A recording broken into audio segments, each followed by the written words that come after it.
আর মাত্র কয়েকটা দিন পরেই আমার ছোটবেলা থেকে সবসময়ের সঙ্গী বিয়ে করে তার বরের হাতটি ধরে আমাদেরকে ছেড়ে অনেক দূরে চলে যাবে।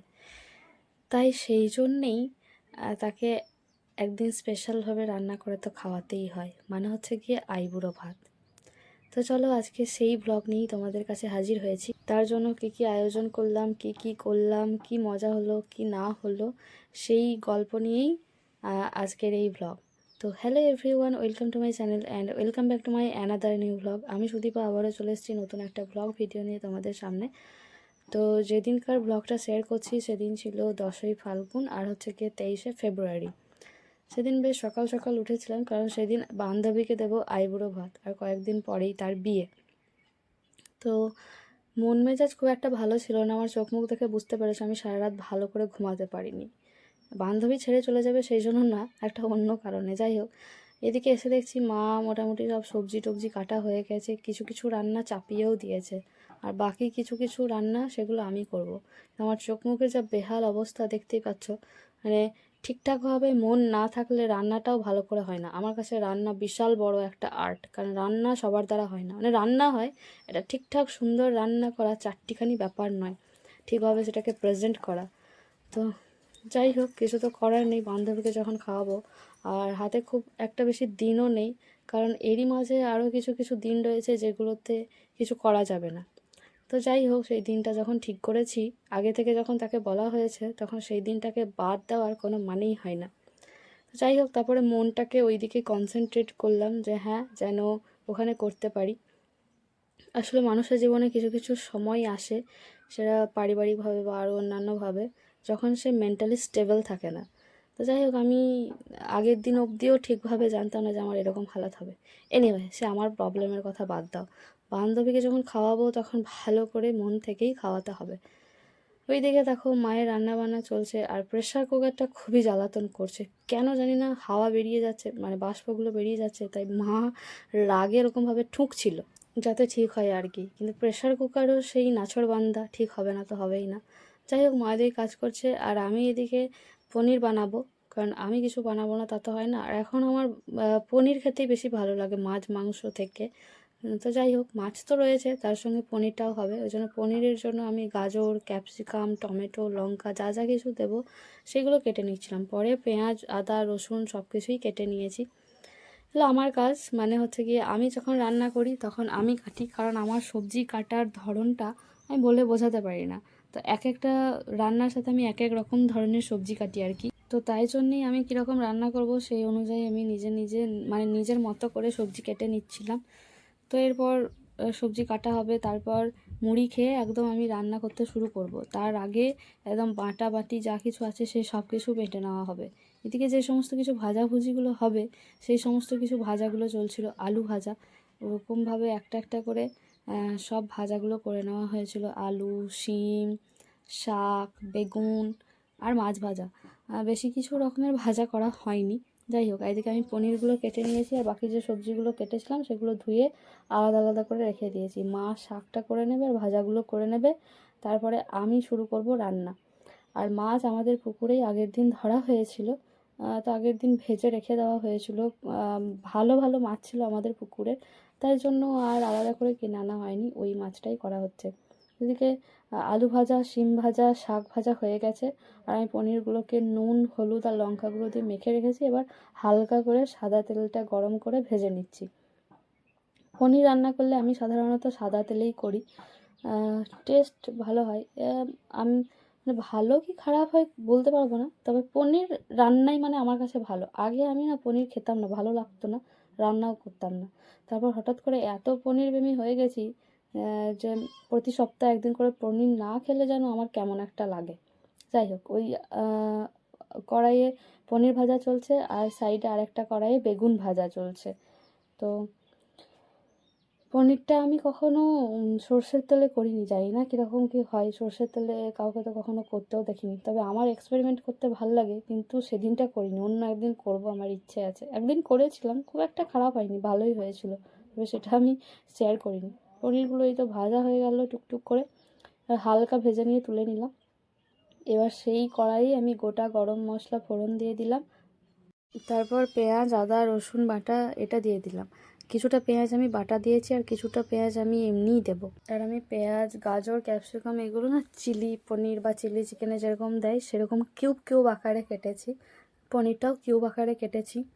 তো এরপরে আমি গাজরগুলো দিয়ে দিলাম, কারণ আমি না ভুলে গেছিলাম যে গাজরগুলো তো আগে ভেজে নেওয়া উচিত ছিল। মানে আজকে সিরিয়াসলি আমি ওই জগা খিচুড়ি টাইপের রান্না করেছি, মানে এটা আমার স্পেশাল রেসিপি। এরকম রান্না কেউ কখনো করে কিনা জানি না।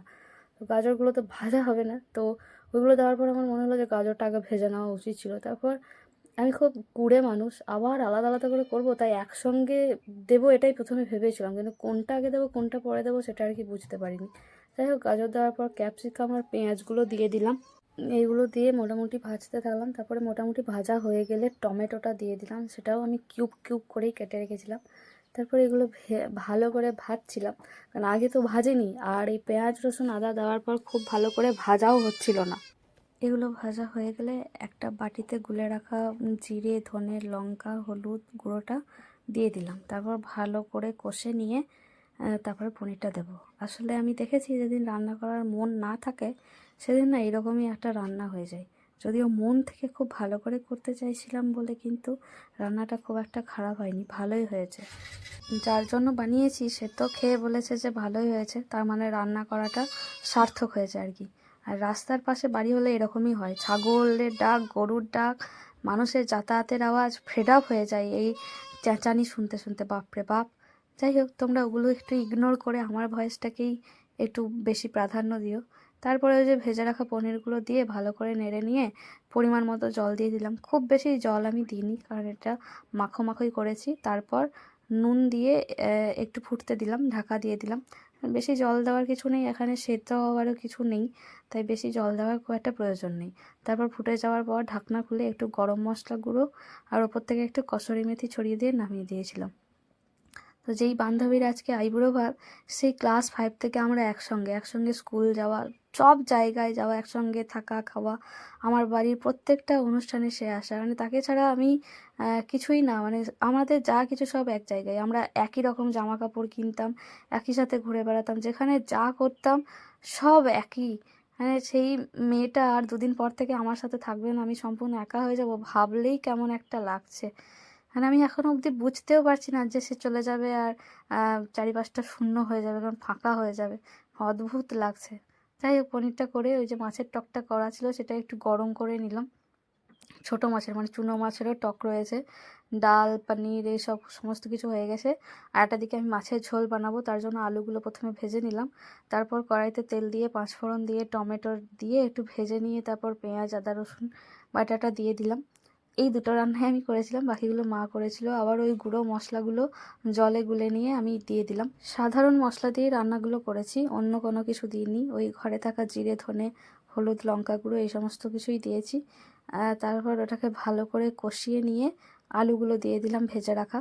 তারপর আলুটার সঙ্গে ভালো করে মাখিয়ে নিয়ে মোটামুটি মাখো মাখো হয়ে গেলে আর একটু কষানো হয়ে গেলে জল দিয়ে দিলাম। জল দিয়ে এবার আলুটাকে ফুটতে দেবো আর একটু সেদ্ধ হতে দেবো। আর এই রান্না করতে করতে দেখছি মহারানী হেসে হাজির, যার জন্য আজকে এত আয়োজন। তখন প্রায় 12টা পেরিয়ে গেছে, 12:30 বাজতে যায়। আর আজকে প্রথমবার মানে তোমরা সবাই আমার ভ্লগে ওকে এত ভালো করে দেখতে পাবে, কারণ ওর আগে কোনো দিন ভিডিওতে মুখ দেখাতো না। আমি লিটারেলি ওকে বলেছি, ভাই তুই যদি মুখ না দেখাস তাহলে তোর বিয়েতে আমি যাব না, তোর বিয়েতে আমি ক্যান্সেল। তো বলেছে না না এই, আর আমি বলছি যে এগুলো তোর স্মৃতি রেখে দেওয়ার জন্য, তাই জন্য ও আজকে ভিডিওতে মুখ দেখিয়েছে। যাই হোক, ঝোল ফুটে উঠলে তারপরে ভেজে রাখা মাছগুলো দিয়ে দিলাম। আর শেষে ভাতটা বসানো হয়েছে, মানে অর্ধেক করে রেখে তারপর শেষে আবার একবার বসানো হয়েছে। যেহেতু ওই চালটা রান্না হতে 1 ঘন্টা প্রায় সময় লাগে, তাই মা কিছুক্ষণ ফুটিয়ে নিয়ে রেখে দিয়ে আবার তারপর একবার ফুটিয়ে নিল। তারপরে এই যে মাছের ঝোলের শেষ পর্যায়ে আমি ধনে পাতা দিয়ে দিলাম, এটাতে কসুরি মেথি আর দিই নাই।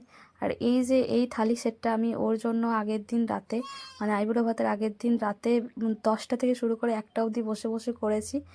খুব ভালো হয়নি জানি, তাড়াহুড়ো করে করেছি, তবে ওই আর কি যতটা সম্ভব করার চেষ্টা করেছি। আর এদিকে মহারানী শাড়ি পরা চলছে, আমি বলেছি সেজে গুজে ভালো করে বসবি, আইবুড়ো ভাত তো একবারই হবে, মানে আমার বাড়িতে বারবার তো আর হবে না, তাই জন্য মা ওকে শাড়ি পরিয়ে দিচ্ছিল।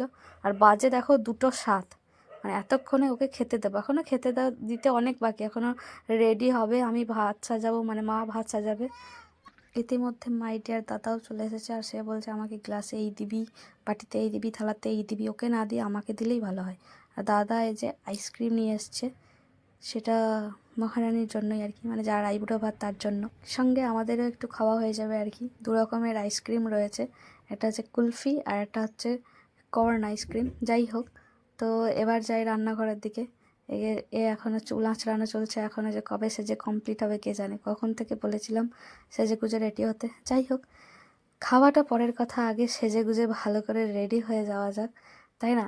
কারণ ছবি তো তুলতে হবে ভালো করে, খাওয়া হোক কি না হোক সেটা পরের কথা। তো ফ্রিজে আমি আইসক্রিমগুলো ঢুকিয়ে রেখে রান্নাঘরের দিকে চললাম। এখানে মা চাটনি, পায়েস এগুলো আগে নিয়ে নিচ্ছে, কারণ এগুলো ভাতের সঙ্গে ঠেকানো নয়, আমাদের এরকম ব্যাপার আছে আর কি। তো তারপর এই যে থালে একের পর এক করা হবে। সুন্দর করে সাজিয়ে মা ভাতটা দিতে গেল ঠিকই, কিন্তু মা তো প্রফেশনাল নয়, তাই ভাতটা সাইড দিয়ে বেরিয়ে গেল। কি আর করা যাবে, শেষ অবধি যে শেপটা এসেছে এই অনেক। তারপর একে একে ডাল, সবজি, ভাজা এগুলো দেওয়া হচ্ছিল। আসলে বাটি না কম হয়ে গেছে, মাটির বাটি আর 2টো আনা উচিত ছিল। 3টে আনা হয়েছে, আমার আর এক্সট্রা করে কেনা হয়নি, এগুলো আগে থেকে কিনে রেখেছিলাম। তো আর 2টো কিনলে পরে সবগুলোই হয়ে যেত, মানে পায়েসটা, ডালটা আর চাটনিটা, এই 3টে, আর 3টে কিনলে এই 3টেও দিয়ে দেওয়া হতো। বাজে একটা ব্যাপার হলো, যাই হোক কিছু করার নেই। তাই স্টেনলেস স্টিলেই দেওয়া হলো। কাঁসার বাটিতে দেওয়া হতো, কিন্তু কাঁসার তো ডিশ নেই, মানে অত ছোট যেটাতে চাটনি দেওয়া হবে, আর চাটনি ওই ছোট্ট মতো ডিশে দিলেই ভালো হয়। যাই হোক, তারপরে আমি এখন সাজাচ্ছিলাম। খাওয়া কখন হবে সেটা জানি না, খাওয়া পরের কথা, আগে সাজিয়ে ছবি টবি তোলা হবে, সেটাই হচ্ছে গিয়ে আসল কথা। বহুত কাজ করেছি বাবু সেই দিন। আর এই যে একবার করে দৌড়ছিলাম হাত ধুতে কলতলায়, আর একবার করে সাজাচ্ছিলাম। কি বলবো দুঃখের কথা, এখানে বৌমণি, মা, বিরুদা সবাই অপেক্ষায় আছে যে আমি শেষ পর্যন্ত শেষ ফাইনাল লুকটা কী দিই। যাই হোক, গরিব মানুষ, যার আইবুড়ো ভাত তাকেই আমি বলেছিলাম, ভাই তুই বাড়ি আসার সময়, বাজার থেকে বাড়ি আসার সময় কি যেন গাঁদা ফুল কিনে নিয়ে আসবি, কিন্তু সে গাঁদা ফুল দেয়নি। তাই কি করব, গরিবের ডেকোরেশন। আমি আমাদের বাড়ির জবা ফুলের গাছ থেকে জবা ফুলের পাতা কয়েকটা তুলে রেখেছিলাম। আর আমাদের বাড়িতেও গাঁদা ফুল হয়েছে, কিন্তু থোপা ফুল একটাও হয়নি, সব পাতি ফুল হয়েছে। তাই কি করব, ওইগুলোই তুলে আনা হয়েছে, 5-7টা যা যা পেয়েছি। তাই আমাকে কিছু করার নেই, এই গরিবের ডেকোরেশন। আমি এই জবা পাতা আর ওই পাতি গাঁদা ফুল দিয়েই আর কি করেছি, যেরকমটা পেরেছি আর কি, দেখতে সুন্দর হলেই হলো। তারপর যখন আমি আমার বান্ধবীকে বলেছিলাম যে ভাই সব কিছু খাবি, তখন সেও বলছিল ভাই এই পাতার ফুলগুলোকে খেতে হবে না, কেন না খেলে বাড়ি নিয়ে যাবি। যাই হোক, এখনও সাজাচ্ছি মনের আনন্দে, তাকে আনন্দ করছি, মজা করছি, সবই করছি। কিন্তু আর কয়েকদিন পর যে সে চলে যাবে, সেটা আমি তখনও মানে ফিল করতে পারছি না ওইভাবে আর কি। মনে মনে কী যে কষ্ট হচ্ছে, কারণ আমরা সব কিছু একসঙ্গে, ফুচকা খেতেও একসঙ্গে যেতাম, মানে এত সব কিছু একসঙ্গে করতাম। তারপর আমি সম্পূর্ণ একা হয়ে যাবো, এটা ভাবতেই কেমন লাগছে।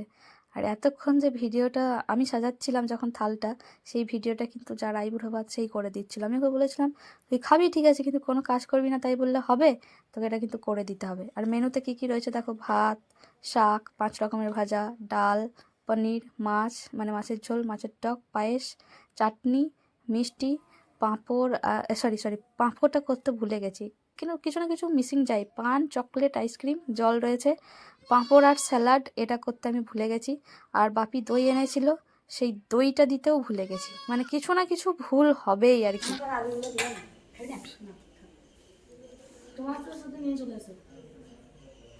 তুই তো খা রে, আমি ওইখান থেকে নিয়ে এলবো গো। হ্যাঁ তোমার নিয়ে চলে এসো একবার। হ্যাঁ, তুই আসুন নিয়ে আয়। আমি আসুন আসন লাগবে না, ঘরে পরিষ্কার জায়গা আসন লাগবে না। হ্যাঁ, খেতে লাগবে। খা, চলে আয়, খেয়ে নে তো। তো খা আগে। দাঁড়া, এখন ওদিকে চাটনি দেবো, পায়েস দেবো। আমি বাইরে যাবো না।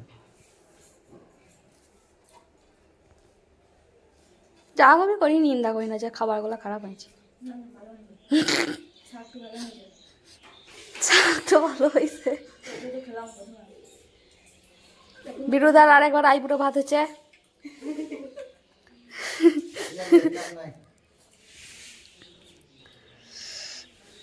বেশ, অতগুলো বউ তুমি পুষতে পারবে? হ্যাঁ, জমিদার বংশের গ্রামে জমিদার ছিল রে। যখন মরে যায় আমার তোমাকে দায়িত্ব তো দিয়েছিল বিয়ে করার কোন ডলা জমিদারগুলো দিয়েছে তাহলে?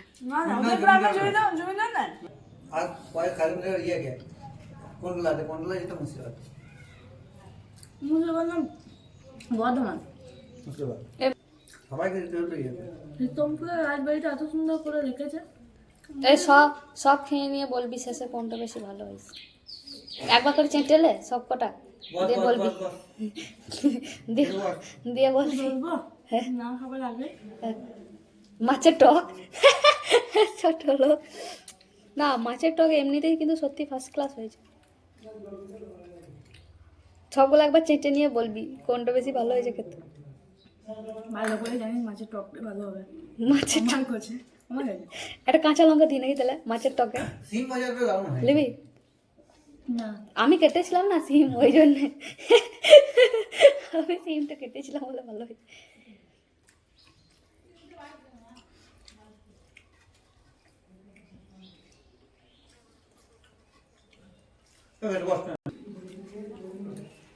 এটা ভালো লাগছে না পনিরটা? ভালো লাগছে। আজ এটা জগা খিচুড়ি মার্কা রান্না করেছি আমি পনির আজকে। চিল্লি পনির ওই রকমই বটে, ধর ঝাল ঝালি করেছি। আস্তে খামা, গলায় লেগে যাবে রে।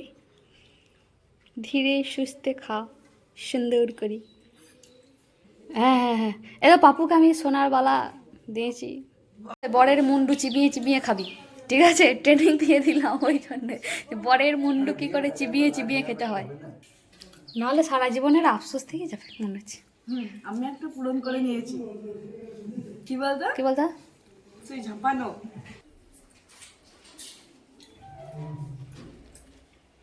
মামা। আমরা বাপু গাঁয়ের সাধারণ মানুষ, তাই ওইভাবেই কথা বলি, অত স্টাইলিশ কথা আমরা সচরাচর বলি না। যাই হোক, এবার তিনজনে খেয়ে নেওয়ার পালা। শেষে মাও খেয়ে নিয়েছিল। আর এতক্ষণ জোর করেই আমি ভিডিওটা করছিলাম, বুঝতে পারছো, যে সব খাবি আর রিভিউ দিবি, যতক্ষণ না দিবি ততক্ষণ ছাড়বো না। আর এই প্রথমবার মহারানীকে এত ভালো করে আমি ক্যামেরার সামনে পেয়েছি, সেই ফায়দাটা তো নিতেই হবে, তাই না? আসলে এই স্মৃতিটাই সারা জীবন থেকে যাবে আর কি। আর ও বলছিল যে তুই আমার পাশে বসেছিস, এবার তোর বিয়েটাও তাড়াতাড়ি হয়ে যাবে। যাই হোক, মেয়ে আমাদের একদম চাটপট করে সব খেয়ে নিয়েছে। মাছের কাঁটাগুলো একটা বাটিতে রাখা হয়েছে, সেটা আলাদা ব্যাপার। আর বলছিল দেখ কত সুন্দরভাবে খেয়েছে। আমি বলি রান্নাটা সুন্দর হয়েছে বলেই তো খেয়েছে। আর এখন বলছিল যে পাতার ফুলগুলো খেয়ে নি। আর না না, খেতে হবে না। মিষ্টি আর যেগুলো ছিল মানে হচ্ছে আইসক্রিম চকলেট, ওগুলো পরে খাওয়া হয়েছিল। আর মা তো শেষে খেতে বসেছিল, তাই মায়ের খেতে একটু দেরি হয়েছিল। তো এই ছিল সেদিনকার ব্লগ। ভালো লাগলে অবশ্যই লাইক কমেন্ট শেয়ার সাবস্ক্রাইব করে দিও। দেখা হবে পরের ভিডিওতে। আমার বান্ধবীকে সবাই আশীর্বাদ করো যেন ওর নতুন জীবন খুব সুন্দর আর সুখের হয়। দেখা হবে পরের ভিডিওতে। রাতে রাতে।